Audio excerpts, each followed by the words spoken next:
Hello everyone, welcome to my another mini blog. সকালবেলায় ঘুম থেকে উঠে বাবানকে খাইয়ে দাইয়ে ফ্রেশ করে দিয়ে যখন স্নানে যাচ্ছিলাম তখন দেখি যে বাজার এসেছে। তো ভাবলাম যে যাই দেখে আসি কি কি কেনা হয়েছে। দেখলাম মাছ মাংস আনা হয়েছে, তো একটু হেল্প করে কাজটা আগিয়ে দেওয়ার জন্য ভাবলাম এই কাজটা করেই দিই।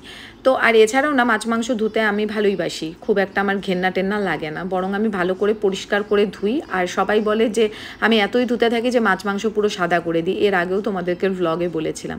আর এদিকে বসেছে এক ধরনের আসর। তারপর আমি স্নান দান করে একবারে চা নিয়ে বসি, কারণ আমি সকাল থেকে কিছুই খাইনি। তো চা খেয়ে তারপর ভাবলাম যে বাইরে গিয়ে তোমাদের সঙ্গে আজকে শেয়ার করব কি কি রান্না হবে। আজকের দিনটা ছিল পুজোর ঠিক পরের দিন, আর ব্লগগুলো অনেকটাই লেটে পৌঁছচ্ছে, কারণ মাঝখানে বাবানের বার্থডে ছিল, যার কারণে ব্যস্ত হয়ে গেছিলাম। বাড়ি থেকে আসার পর ভিডিওগুলো এডিট করা হয়ে ওঠেনি। তো যাই হোক, যথারীতি রান্না শুরু হয়ে গেছে প্রায় সকাল থেকে। সকালবেলায় খাওয়ার জন্য একবার রান্না হয়েছিল ডাল, সবজি, ভাত আর কিছু একটা, আমার মনে নেই যেহেতু আমি খাইনি সেই জন্য। তো তারপর এখানটাতে আমি মাংসটা ম্যারিনেট করে দিলাম। আর এদিকে যে রান্নার মাসি ছিল, যে জোগালি ছিল, সে বললো যে তারপর লঙ্কা বাটাটা দিয়ে তোমার আর মাখতে হবে না, আমি মাখিয়ে দেবো। তো যাই হোক, তারপর এটা করে আমি চলে আসি। আর রান্না হচ্ছে কাতলা মাছের ঝোল। আর এইদিকে মা বসেছে আগের দিনের যে বেঁচে যাওয়া খিচুড়ি ছিল সেটাকে মাখামাখি করতে। আর এটা আমরা প্রায় প্রত্যেকেই ভালোবাসি, মানে বাসি খিচুড়ি তেল লঙ্কা দিয়ে ভালো করে মাখিয়ে এরকম দলা পাকিয়ে পাকিয়ে খেতে। তো যাই হোক, অনেকেই খেয়েছি আমরা, আবার অনেকে খায়ওনি। তো তারপর এদিকে বসেছে আরেকটা আসর, মানে প্রায় প্রত্যেক ঘরে ঘরেই একটা করে আসর বসেছে। আর এই আসর ততক্ষণ পর্যন্ত চলতে থাকে যতক্ষণ না পর্যন্ত এটা ঝগড়া পর্যন্ত পৌঁছে যায়। তো যাই হোক, এটাই সত্যি কথা।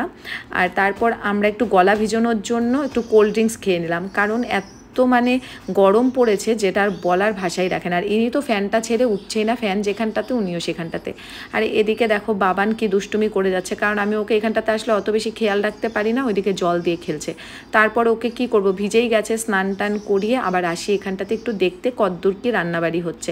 আসলে আমি রান্না করতেও ভালোবাসি আর খেতেও ভালোবাসি, আর আমি নতুন নতুন রান্নার রেসিপি শিখতেও ভালোবাসি। তো রান্নাটা কিভাবে করছে সেটাই আমার দেখার মানে মেন উদ্দেশ্য ছিল।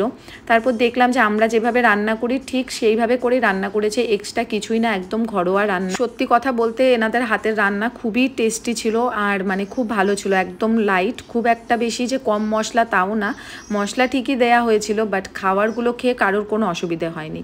তো এদিকে কাতলা মাছ হয়েছে আর এখানটাতে চিকেনটা রান্না হচ্ছে, আর হয়তো বা একটা চচ্চড়ি হয়েছে মাছের মাথা দিয়ে, যেটা আমি রেসিপিটা দেখতেও পারিনি আর শেয়ারও করতে পারিনি। তারপর এখানটাতে খাওয়া দাওয়ার ব্যাচ বসে গেছে। তো এখানটাতে কোনো রকম কোনো হেল্প করছিলাম না, জাস্ট ভিডিও বানানোর জন্য একটু সবাইকে ভাত সার্ভ করলাম। কি আর করবো, বাড়িতে আসলে তো তেমন কোনো কাজ থাকে না। তারপরে আমিও খেয়ে নিলাম। খাওয়া দাওয়ার পর সন্ধে হয়ে গেছে, একটু রেস্ট নিতে নিতে তারপর এদিকে বৌদি চা বানিয়ে নিয়ে আসলো, সবাই মিলে এখানটাতে চা খাচ্ছে, বাট আমার ইচ্ছে করছিল না বলে আমি আর তখন খাইনি।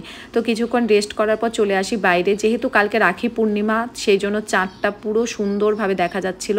তো ভাবলাম আমরা একটু এই ট্রেন্ডিং ভিডিওটা শ্যুট করি, আর এটা শ্যুট করতে গিয়ে যা অবস্থা হলো একবার দেখ।